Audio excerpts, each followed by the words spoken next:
Assalamualaikum warahmatullahi wabarakatuh.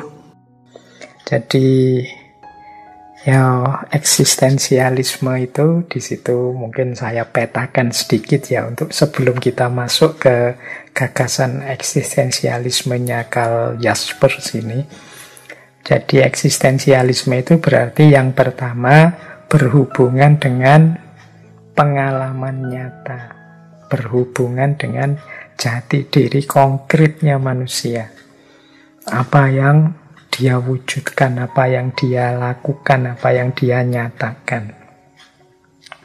Kemudian yang kedua, berhubungan dengan personal concern and commitment. Jadi orientasi hidupnya apa, kemudian komitmen-komitmen yang ingin dia pegangi itu apa. Ini eksistensialisme membahas itu juga. Yang ketiga, keunikan masing-masing individu. Jadi eksistensialisme itu meyakini bahwa setiap orang itu unik, setiap orang itu punya ciri, punya khas yang tidak bisa disamakan begitu saja dengan orang lain. Atau mudahnya, setiap orang ingin eksis jadi dirinya sendiri, versinya sendiri.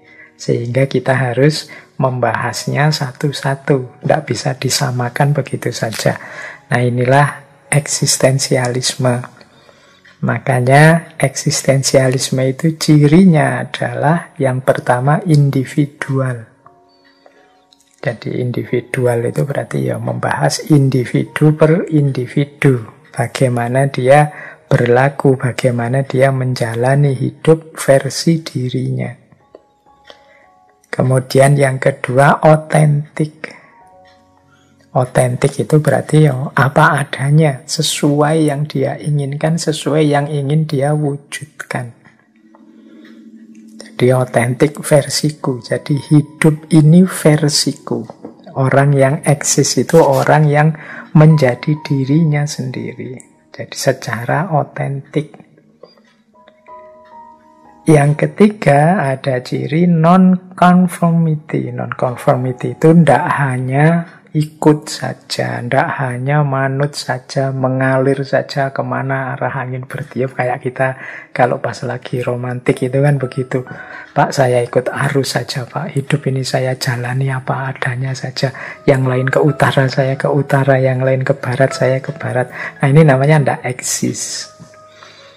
Jadi eksistensialisme itu non-conformity. Jadi tidak hanya ikut-ikutan orang lain. Dia eksis jadi dirinya sendiri, versi dirinya sendiri. Seandainya versi diriku ini kok sama dengan orang lain, ya tidak masalah.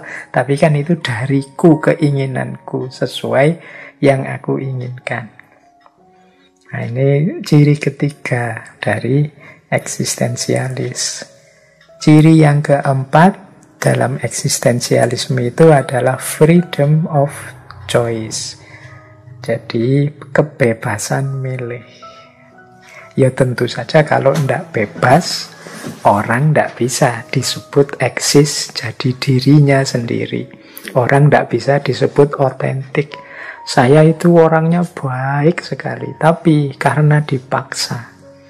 Bukan pilihan bebasku. Nah, ini kan nilai kebaikannya kan berkurang. Sama seperti misalnya ada anak kecil misalnya yang belum ngerti apa-apa. Kemudian sama orang tuanya, ayo ke masjid, ayo ngaji. Kalau enggak tak hukum loh, kalau enggak uang jajannya dikurangi loh. Nah, ini kan dia melakukan kebaikan, tapi bukan atas pilihan bebasnya, bukan atas keinginannya sendiri. Tentu saja nilainya beda dengan saya sholat, saya ngaji. Tapi ini hasil keputusanku sendiri, hasil keinginanku sendiri. Nah, inilah eksistensialisme. Jadi individual, otentik, non-conformity, dan freedom of choice. Tentu saja ini ciri umum ya, nanti setiap filosof itu punya gayanya sendiri menjelaskan seorang yang eksis dalam eksistensialisme. Nah, tentu saja lawannya yang tidak eksis itu orang yang stereotype. Hidupnya macet dalam pola-pola. Norms, hanya mengikuti aturan yang ada. Dia tidak punya pendapat sendiri, tidak punya pandangan sendiri. Terikat oleh standar-standar, label-label, conformity, manut saja. Dan rules, ikut peran. Sampean harus begini ya, perannya ini yang harus dilakukan. Dan kita ikut saja, diatur-atur, diarah-arahkan, tanpa punya inisiatif sendiri, tanpa punya kreativitas, otentisitas sendiri. Nah, ini namanya ndak eksis. Sama-sama tampil di YouTube misalnya, punya video banyak, tapi isinya hanya conformity. Conformity itu nganut yang lain, ikut-ikutan yang lain, tidak punya identitas sendiri, tidak punya kekhasan, keunikan sendiri. Mungkin karena ngejar subscribe, ngejar follower, wah sekarang trennya ini, saya tak ikut ini ya.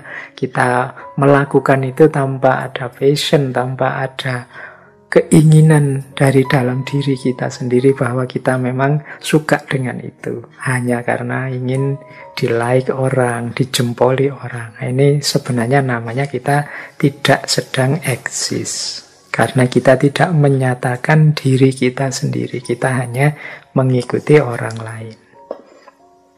Jadi ini gambaran umum tentang apa itu eksistensialisme. Jadi seputar itulah nanti yang dibahas dalam eksistensialisme.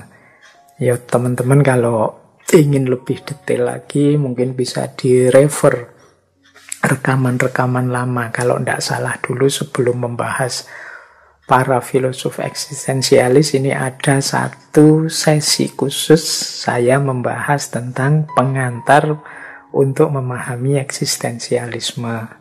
Boleh dibuka, diulang lagi rekamannya. Semoga tidak hilang ya, tentang yang pengantar eksistensialisme ini.